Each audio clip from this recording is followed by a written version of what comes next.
Bapak Ibu, saya calon wakilmu di DPR RI. Saya Coki Sitohang, nomor 2.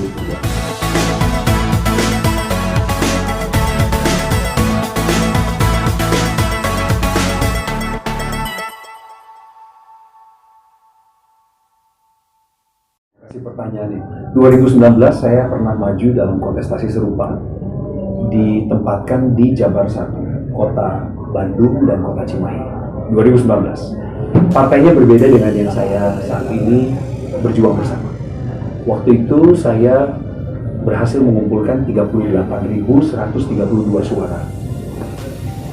Sayangnya, partai yang bersama dengan saya saat itu tidak lolos parliamentary threshold 4%. Jadi saya belum bisa melayani di DPR RI. Dari kesaksian teman-teman saya di lapangan, dari cerita yang disampaikan, laporan yang disampaikan tim relawan saya di lapangan kala itu, praktek kecurangan itu banyak terjadi. Contoh, manipulasi suara. Manipulasi suara, saya ulangi, manipulasi suara. Dari tingkat kelurahan ke tingkat kecamatan, masuknya 4 di kelurahan.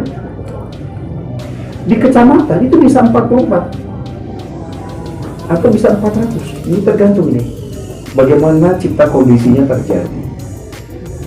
Kita ini kan mengejar demokrasi yang adil, yang setara. Kalau demokrasi yang sempurna, jauh dari harapan. Tapi kita ngejar ke kesempurnaan boleh dong, boleh. Supaya kita tidak berpuas diri pada tahap ini. Kalau masih ada oknum-oknum di TPS yang sukanya nambahin angka, ngurangin angka, kapan kita menemukan orang yang berkualitas yang sesuai dengan pilihan hati sanubari masing-masing rakyat? Kapan? Karena saya 22 bulan ini mas sekarang udah jalan ini. 22 bulan. Berapa persen waktu saya alokasikan ke daerah pemilihan saya? 80%. Saksinya siapa? Ini ketua tim pemenangan, ini direktur media. Amang Pertanian, 22 bulan. 80% waktu saya adalah di daerah pemilihan. Pertemuan individu pada individu maupun komunitas kepada komunitas, organisasi pada organisasi. Tentu saja realistisnya, kalau saya ketemu orang, ada orang tahu saya sebagai presenter di virus, tapi ada juga yang belum tahu saya nyalek. Ada juga yang suka sama saya karena talenta, karena karya saya. Ada juga yang biasa-biasa aja. Tapi kan saya berupaya menawarkan diri saya. Bapak Ibu, saya calon wakilmu di DPR RI. Saya Coki Sitohang, nomor 2. Saya dari Partai Nasdem.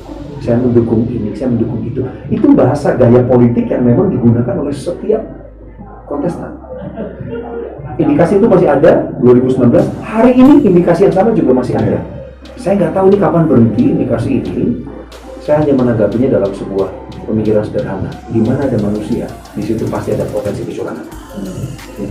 Berarti Mas Coki ngaku ya, benar-benar pernah memang ada kecurangan dalam sistem ya, informasi ya. Dan masalah itu juga di nextnya akan terus berulang lagi. Hal seperti itu ya. Karena gini mas, kalau kita tidak memiliki sedikit rasa khawatir, maka kewaspadaan kita turun. Kalau kita terlalu percaya diri tentang suatu hal, bagaimana kalau yang terjadinya di luar ekspektasi? Bagaimana kalau kita dalam rencana mengawal demokrasi, ternyata kita lepas pengawasan? Ujungnya, gimana saya mau kerja sebagai pengawas? Karena kan anggota legislatif itu tujuannya mengawas. Gimana mau lulus jadi pengawas nantinya? Kalau hari ini aja perintilan kita biarkan terjadi. Kalau kita nggak bereaksi terhadap sebuah aksi, kita tidak merespon sebuah peristiwa dengan cepat loh Pak. Jadi pemberitaan ini bisa jadi nggak seksi buat teman-teman jurnalis, teman-teman nggak merasa nggak ada nilai kontroversinya, nggak ada kasus yang bisa menyita perhatian publik, nggak perlu ada kasus seperti itu kalau kita mau menyebarluaskan informasi kewaspadaan, apalagi ini tahun politik.